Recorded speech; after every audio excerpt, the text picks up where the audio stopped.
So get this right. I woke up the other morning and Dobie Gray's Drift Away is like stuck in my head. Classic. I know, right? And it's not just stuck. It's full on, 16 years old, driving around, windows down. Yeah. Total nostalgia trip. Tears, the whole deal. It's like music. It's like a time machine for your brain. Yeah. And it got me thinking, what is it about these like organized sound waves? What makes them so powerful? It's a great question. It's actually something scientists and philosophers have been kind of like wrestling with for centuries. And luckily for us, we've got some amazing cutting edge research to really like unpack today. We're talking about the deep connection between music and your brain, how it like affects your emotions, how it affects your memories, even your physical well-being. We've got a ton of cool sources to like help guide us. Everything from like the neuroscience of how our brains actually process the music to the psychology of why it moves us. Yeah, and we're going to be taking a close look at a paper by Michael Trimble and Dale Hesdorfer. Okay. Really, like pioneers in the field. They break down this complex symphony of brain regions involved. Wow. And we're going to tap into some articles that explore the evolutionary roots of music. Did you know that some scientists actually think that it predates language? Wait, are you serious? Yeah. Like Neanderthals were like humming tunes before they were like forming sentences. That's the theory. Okay, my mind is already blown and we're like 5 minutes in. Get ready, because we're going to go beyond just like the what of music into the why. Yeah. Why does a certain chord progression give you chills? Why does a song from your childhood unlock all these memories? We're diving deep into the science behind those experiences. I am so here for this. Yeah. So listeners, if you ever wondered how music messes with your brain in the best way possible, buckle up because this deep dive is about to get fascinating. Yeah, so Trimble and Hesdorfer, they make a really compelling point right off the bat, and that is like the ability to create and respond to music. It's not just some like modern human invention. Right. It's likely this deeply ingrained ancient trait, something that sets us apart in the animal kingdom. Okay, so it's not just about like tapping our feet to a catchy beat. It's something way more fundamental to like being human, Yeah. hardwired into our DNA. Exactly. And there's a theory that music and language might have even sprung from this common ancestor. Wow. Sort of like a proto-language used for communication, social bonding, maybe even by Neanderthals. Really? Imagine those rhythmic vocalizations evolving into both the Beatles and Shakespeare. Oh my gosh. Yeah. That's incredible. So our brains, specifically the auditory cortex, they've evolved over millions of years to not just hear music, but to like decode it, Yeah. to appreciate its complexity. And think about it, like from an evolutionary standpoint, music probably offered some serious perks, right? Yeah. Bringing people together, strengthening social bonds, essential for survival, Totally. letting us communicate emotions without needing a single word. It's true. And then there's that whole thing, rhythmic entrainment. Oh, yeah. Yeah. Like when you're moving in sync to a beat, is that like, Exactly. That might have been crucial for our ancestors, helping them synchronize their movements during hunts or when they were working together. just like that feeling you get when you're like dancing with your friends, Yeah. Totally in the zone. Our ancestors were tapping into that same energy to survive. So music was multi-purpose. Totally. Now, let's get into the nitty-gritty. Okay. What is happening inside that amazing brain of yours when you hear music? Yeah, tell me. It's not just one part that lights up, it's a whole network working together. Okay, so walk us through it. What are the key players in this brain orchestra? So you've got the limbic system, that's like the emotional powerhouse, Okay. handling like feelings, memories. Then there's the prefrontal cortex, which is all about planning and decision making. And believe it or not, even the visual cortex gets in on the action. Wait, really? What does your visual cortex have to do with sound? Well, it's thought that it helps us process like musical imagery, maybe the visual aspects of a performance. Okay. Then, of course, you've got the auditory cortex, which is like the main hub for processing those actual sound waves. But we're not done yet. We've also got the hippocampus for memory formation, Right. the amygdala for like those intense emotional responses, and even the cerebellum, which helps with coordination and timing, gets involved. Wow. That is a lot of brain power for a little Beethoven. It's like a whole symphony orchestra. Exactly. Each section has its specialty, but they all got to be working together in perfect harmony to create that full musical experience. And here's a fascinating tidbit. Music doesn't play favorites when it comes to brain hemispheres. Right. It engages both sides. Yeah. It challenges that whole left brain, right brain divide we always hear about. Exactly. It's a full brain workout, which might be one of the reasons why music has such a, profound effect on us. So it's not just what we hear. It's the emotions it evokes. It's the memories it unlocks. It's the way it makes our bodies move. Music is a full-on sensory experience. Absolutely. And speaking of feeling good, let's talk about the science behind that music-induced euphoria. That brings us to a very important neurotransmitter called dopamine. Okay. Dopamine, everybody loves a dopamine rush. It's like the reward chemical, right? Mm-hmm. Like the one that gets released when we do things that feel good, like eating, or spending time with loved ones. You got it. And listening to music, especially music we love, triggers a similar surge of dopamine in the brain. So when I'm like belting out my favorite song in the car, I'm basically bathing my brain in happy juice. Pretty much. And get this. A 2019 study found that even just imagining music can activate the brain's reward circuitry What? and release dopamine. Wait, so just thinking about a song can give us a mood boost. No wonder I have theme music playing in my head all day long. Right. It's a testament to how deeply ingrained music is in our brains. Totally. And it also kind of hints at why music can be such a potent tool for motivation and mood regulation. Okay, I have to ask you. You know that feeling you get when a song just like hits you right in the feels, sending shivers down your spine? Oh, absolutely. Happens to me most often during a particularly moving cello concerto. Well, guess what?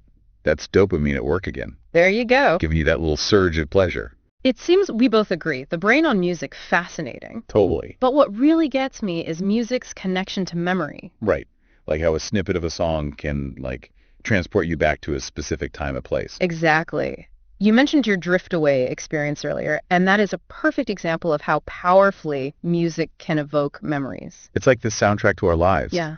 And what's so interesting is that it's not just this random connection. Research suggests there's a real similarity between how our brains process music and language. That's right. Both involve recognizing patterns, structures, sequences, so it makes sense that music can act as a trigger for those vivid memories. It's like our brains are using music as this incredible, like, mnemonic device. Mm-hmm. The melody, the rhythm, the lyrics, they all become these cues that unlock specific events, emotions. And because music engages so many different areas of the brain, those memories often become very deeply embedded. It's true. It's why a song from your childhood can evoke such a visceral reaction even years later. This reminds me of a great tip I read. If you're struggling to remember something, try listening to music from that same time period. It can actually help unlock those, like, forgotten details. It's a fascinating application of this knowledge, and it speaks to the incredible potential of music therapy, especially for, individuals with memory disorders like Alzheimer's. Right, like, it's amazing how even when other memories have faded, Yeah. familiar songs can spark these moments of recognition, joy. Yeah. It's like music can access parts of the brain that other things can't reach. It's incredible. Those moments of connection, however fleeting, are incredibly powerful. For both the individual and their loved ones. So we've established that music can evoke strong emotions, unlock memories, but it goes even deeper than that. There's a whole other dimension to explore. Music's potential as a healing force, like that it goes beyond just enjoyment. Absolutely. We're talking music as medicine. And we're back, listeners, Yeah. still neck deep in this fascinating world of music and the brain. Yeah. Before the break, we were talking about music as medicine. Like, seriously. Right. There's some incredible stuff happening in that realm. But, before we go full on therapeutic, I want to circle back to something we touched on earlier. Those goosebump moments. Oh, yes. When a song just washes over you. See chills. Totally. It makes the hair on your arm stand up. It's like magic, right? It's the best. So it's not magic. Well, kinda. But scientists have a name for it. Frisson. It literally means shiver in French. Fancy. I know. And they believe it's actually triggered by very specific elements in the music. Okay, so it's not just in my head. There's actual science behind why certain songs give me the chills.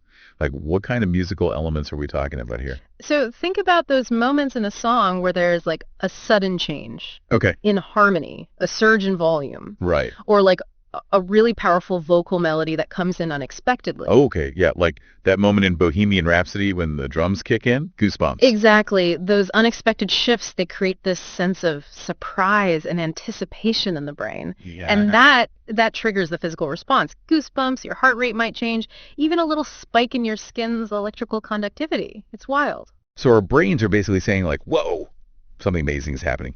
And our bodies just can't help but react. And it's not just a physical response. These chills are often connected to this like surge of emotion. Yes. We feel deeply moved, connected to the music in this way that honestly goes beyond words. 100%. Which actually reminds me, we were talking earlier about how our brains process music and language in similar ways. Oh, yeah. And I feel like that connection goes even further, right? Some researchers even argue that music is a language. It's fascinating. So, okay, I've heard that before, but like, what does that really mean? Does music have its own dictionary, its own grammar rules? Well, think of it this way. Music has structure.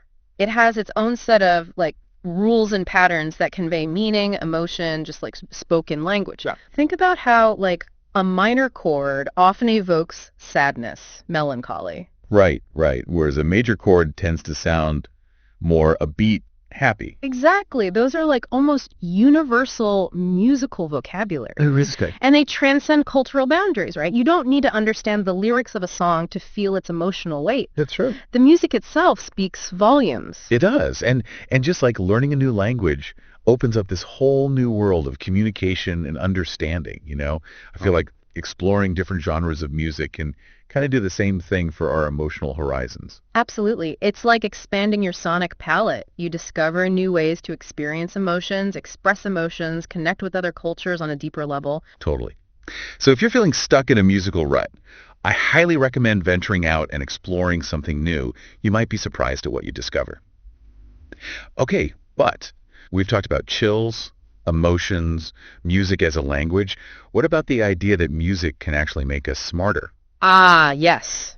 The Mozart effect. I was waiting for that. Now, while simply playing classical music for your baby won't automatically turn them into a genius ormer, Darn.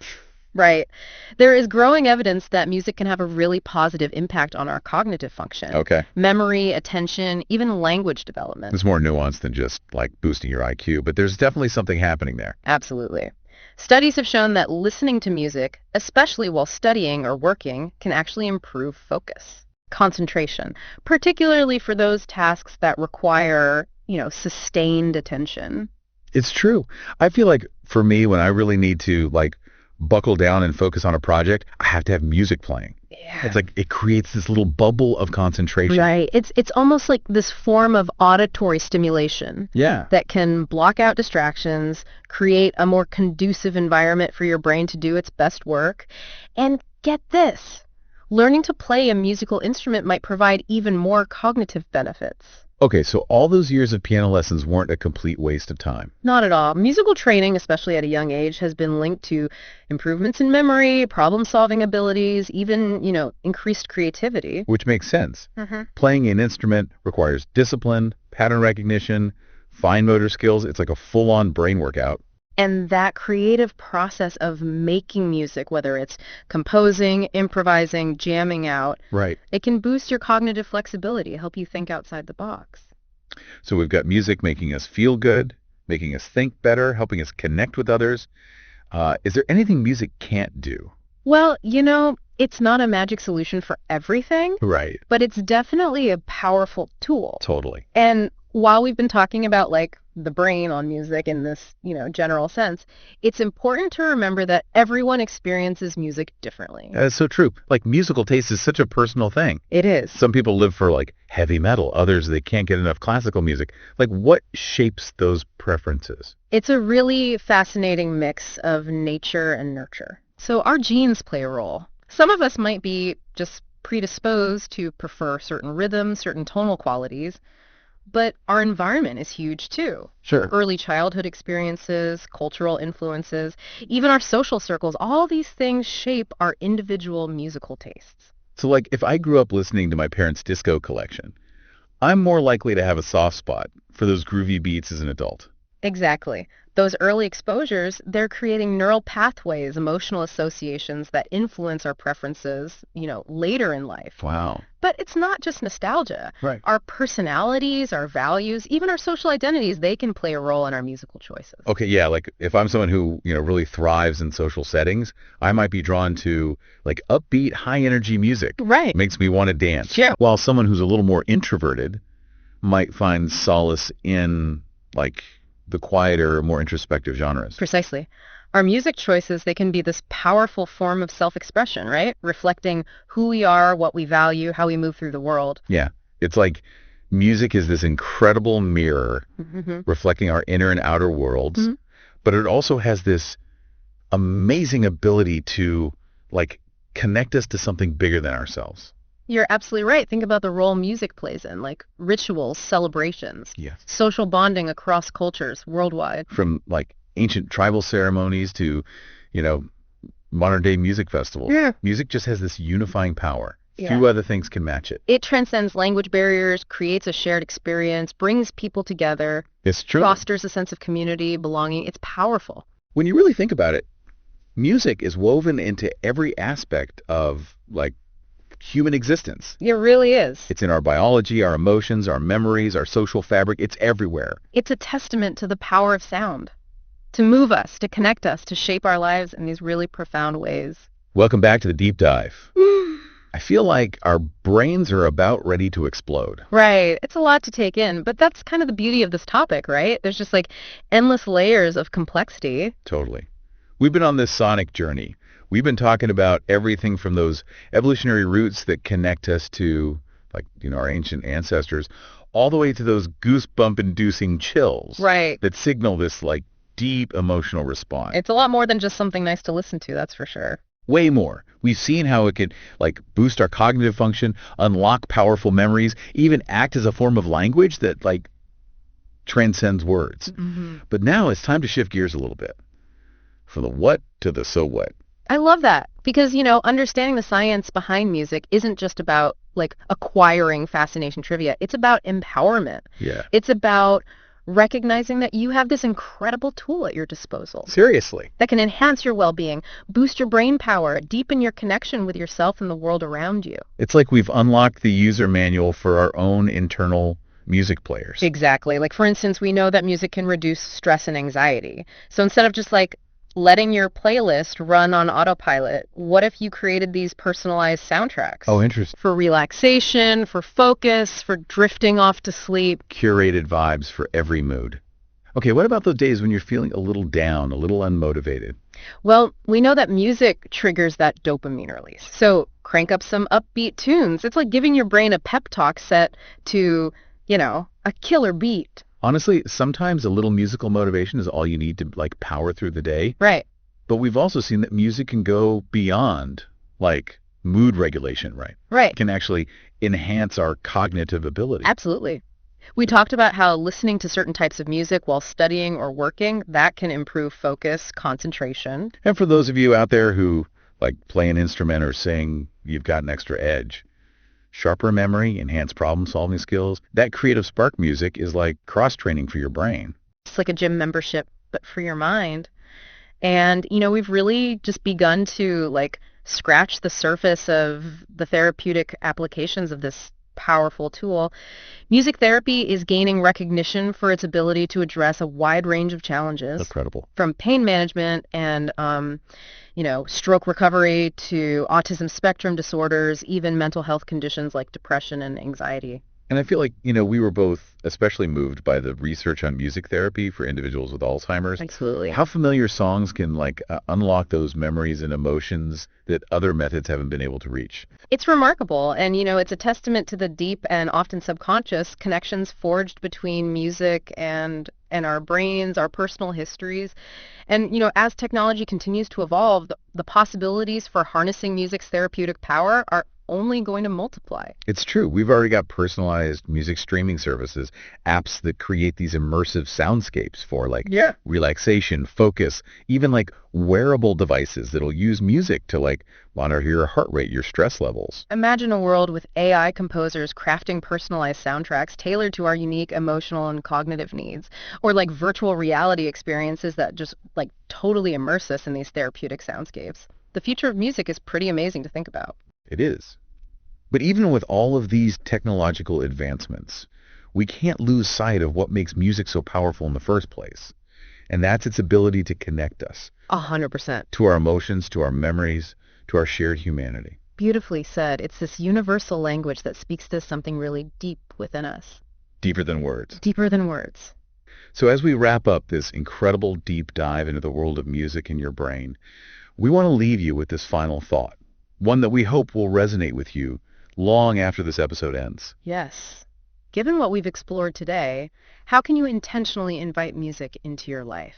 How can you use it to enhance your well-being, deepen your emotional connections, maybe even unleash your own hidden creative potential? We'd love to hear from you. Yes.